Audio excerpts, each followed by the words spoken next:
A leadership problem you may have run into is variable performance from systems that have been proven. Your people know what they're supposed to do, they're well trained. Your methodologies, your handbooks, etc., they're all proven, and your equipment and your software are quite reliable. Yet you're getting variable performance. And if you're not careful, what can happen is you can start worrying that your system's getting chaotic. And that's not actually what might be occurring. What could be occurring is it's moved to an unstable state. And let's talk about that. That instability where things are known to work, but your results are variable, that's characteristic of systems that have loose couplings, where you're allowing for variability between the people, the systems, the subsystems that you have in order to get the desired results. And when you're in that loose coupling situation, what happens is your problems are going to be complex.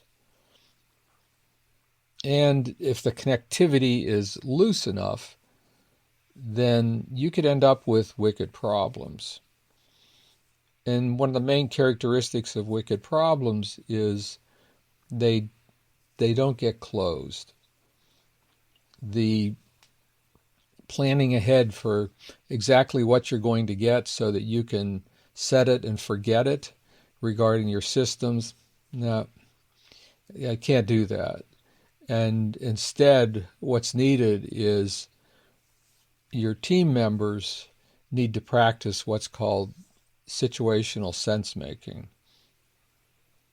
They need to be on top of the problem, and what you're presented with is you've got to come up with a method to help them when they're on top of these problems that are variable. Okay, so what do you do? Well, this is where you need storytelling. Now, storytelling is not war stories. No, storytelling is about building a shared identity among all your stakeholders so that each person has a sense of what they can do to help improve the situation, and they don't have to keep on checking in with you all the time. You trust that there's this common thread running through the organization that's focused on the success of the particular project, and you do have methodologies, but you don't have lockstep rules where you can predict the results directly. In other words, project management methodologies, they're not making it. And so this situational sense making is important. And where storytelling comes into play is sharing the spirit of the situation and selecting a goal that everyone can buy into so that what's practiced is what's called self-similarity, where each one of your team members feels that they're a leader and they're part of the solution and they're relied upon to handle the responsibility in their particular area, and they're free to make the best decision they can under the circumstances. Now, in complexity parlance, this is a focus on leadership and governance, and we're going to hold off on management per se. Said a little differently, when we're using predictable systems such as project management systems, well, there's a big focus on the word management because you lay out how work is anticipated to go and you've got goals that you can measure against, well, and you get the predictability. No, when you're working with wicked problems, there's a need to focus on that leadership, which is where the storytelling comes into play. And then you focus on governance, where once people are practicing this self-similarity, where they feel they're part of the team, and the team's reflected in them, then what happens, again, as you practice governance, because you can lay out directives and you can leave people to figure out what to do. Because if you were to impose management on them, it's just not going to work, because you've got that issue of the loose coupling between all the elements, and you've got to leave people free to figure out what to do. On your part, that takes a great deal of trust. And because if you slide into being a boss, it's not going to work. A good example of this is the Apollo 13 possible disaster, where the oxygen bottle blew up and, man, everything just went to hell in a handbasket. Okay, that's an example of a wicked problem where instability is present. Now notice, it's not total chaos. They had chaos at first because they had to figure out what to do. But each person was free to determine how they were going to solve their piece of the problem, and they were just expected to organize around those solutions, and management was hanging back rather than dictating what should be done. No, there was trust. And because of the self-similarity, everybody took their responsibilities seriously, because they only had so much time to get the astronauts back safely.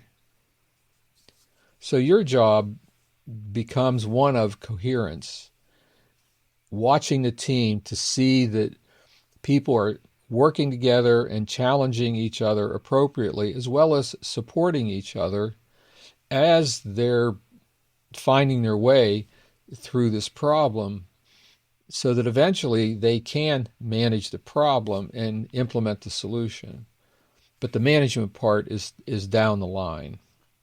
So a way to sum this up is, the first thing that you want to do when you're in a complex situation and you're dealing with wicked problems is you want to stabilize. And the way you stabilize is through the team, through your stakeholders, where you distribute your authority, you distribute your decision-making power down to the team level. This takes a lot of trust. So the payoff comes from the creation of shared meaning in the situation and turning people loose to work on situational sense-making. And again, this is where storytelling is really important. In the case of the Apollo 13, well, there was a goal, getting the astronauts back alive within the number of hours they had before they needed to come out of orbit, and then turning people loose to assume the responsibility and not having to look over their shoulder, because they know that you trust them and they've picked up the story.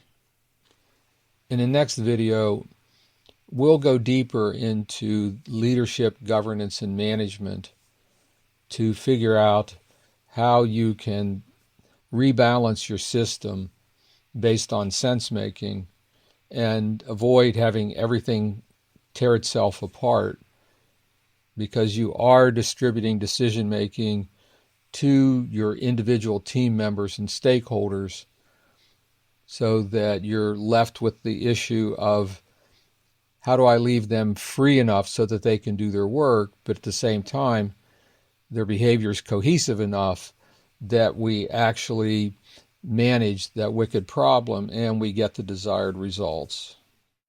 This is exactly the kind of sense-making work we do in the practicum Reignite Profitable Growth. It's not a course, but a practicum, where leaders bring their real-world problems and work on them together, based on the belief that steel sharpens steel.